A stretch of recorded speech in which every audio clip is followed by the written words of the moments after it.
right back to the very start of your life. You were born Ronan Patrick John Keating in Dublin on the 3rd of March, 1977. What was your childhood like? Madhouse, 5 kids, always something going on, someone arguing with someone. It was amazing. I was the baby, so I was, you know, spoiled. You weren't the most academic of children. I wouldn't have been the most academic. Mainly because you weren't often at school. I loved sports, I loved English. I just didn't like all the other stuff. You know? And, yeah, I was always more interested in listening to my brothers and sisters' record collections at home or going and doing a job somewhere and getting a few bob, you know. I like to work. You were hungry and ambitious for fame and fortune. Ronan was born in Dublin on March the 3rd, 1977, the youngest of Marie and Jerry Keating's 5 children. We were a very close family. It was a tough time in Ireland. Mum and Dad made sure we had everything we needed. Mum was the boss in the family, you know. If Mum said you were in trouble, you were in trouble, you know. And all she had to do was shoot you a look. By the time he was 14, Ronan's older siblings had all flown the nest, and his mother lavished all her attention on her youngest boy. She spoiled him rotten. She pampered him like hell, you know, because he was the baby. We're gonna be so good, like I knew we... By the mid-90s, Ronan was already a superstar, and Boyzone were on their way to becoming a global success. Now I'm gonna be so good. It's so many words, and words are all I have. There'd be girls that'd hang around outside the house, and Mum would be bringing them in for a cup of tea, and Ronan would be going mad because she'd be bringing them up to show them his bedroom. Marie Keating proudly watched her son's rise to stardom, and in 1995 appeared with the other Boyzone mums on Ireland's 12 to 1 show. Ronan's out there and he's the pop star. He's also the baby of your family, isn't he? That's right. So you're very protective of him? Yes, I do. I worry about him. Do you? A lot, yeah. Just 9 months later, she discovered she had cancer. Mum rings and she says to me, Linda, I found a lump, I have to go to the hospital. It turned out that the signs had been spotted earlier, but overlooked. Mum had a lump for 2 years, was afraid to go to the doctor. Kept on saying, oh, it's a cyst, it'll go away. But after receiving treatment, it looked like the cancer had disappeared. They gave her the all clear. We pretty much thought that was it. She's going to be fine. I didn't believe it because Mum had a pain in her back. 4 months later, a scan showed the cancer had spread. The doctor said, I don't even have to do a biopsy. He says, I can tell you it's a malignant tumour. The cancer was actually in her spine at that stage. On February the 2nd, 1998, aged just 51, Marie lost her battle with cancer. When you lose somebody that close and so important in your life, I mean, life just doesn't carry on normally. Something has to happen. Something's got to give. It was just so hard to see them, see their mother gone, you know, very hard. Shocked and grief-stricken Ronan turned to the bottle. He drank a lot. He actually was up on stage and, you know, sort of collapsed backstage.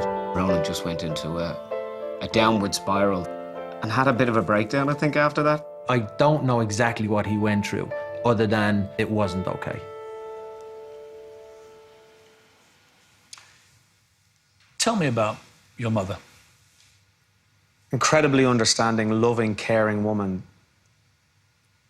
that I could turn to in whatever situation. That's what your ma is, you know?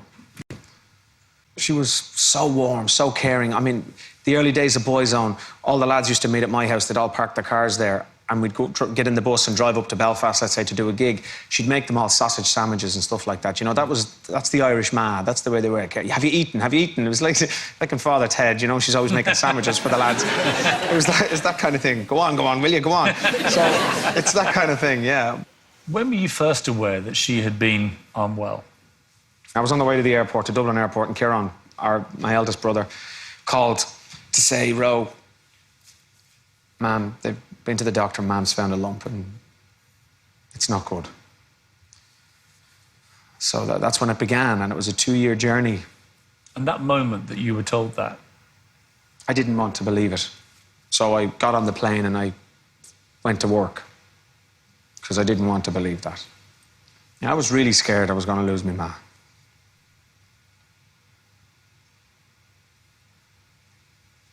You all got together for Christmas, turned out to be the last Christmas that you had together. She was very poorly. Yeah. That must have been tough for you, for the whole family. Yeah.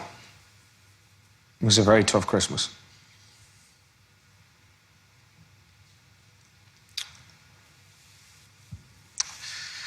She was in a wheelchair. And that alone was too much for her. She hated that. And we tried, we were all there, and we all tried to just rally around her and make her feel like we didn't think anything other than we were all together and it was Christmas and it's going to be fantastic. But we knew then she didn't have long. So it was heartbreaking. She died 2 months later. You were 20 years old. Yeah. She was 51. Yeah. I was in Dublin when it happened, and I remember I got the call from the hospital to say, she's taken a bad turn, can you get to the hospital quickly? So I jumped in the car and I drove to the hospital, and I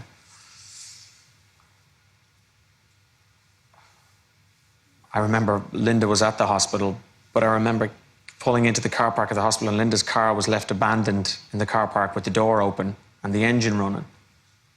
And I thought, this isn't good. I parked the car and I ran inside.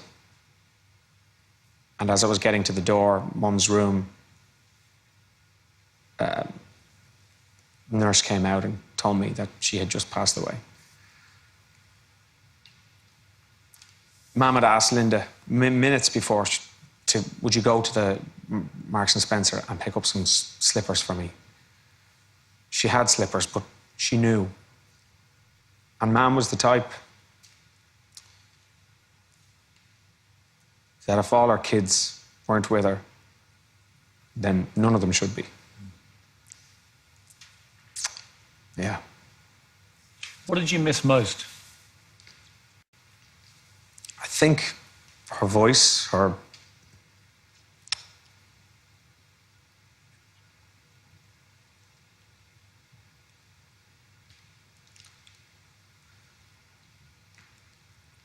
mother has an amazing ability that when you fuck up, to tell you everything's okay. And she had that. And you never find that again. The complete unconditional love. Yeah. Yeah. Your dad struggled with it too, so much so that he sold the family home, which was tough for all of you, I think. Yeah. You didn't really understand it at the time. Do you understand it better now? I do. I understand a lot more than I did then. His struggle, what he had to go through, what he was dealing with. It was said that you didn't speak to him for 2 years. Probably the guts of 2 years, yeah. And who made the first move after that? I did. I did. I realised when I had kids myself that it's not my choice. You know, my kids need to decide whether they want a grandfather in their life. It was selfish of me to do that. So I thought it was very important that I rebuild that. What's your relationship like now? Fantastic. Fantastic. Yeah.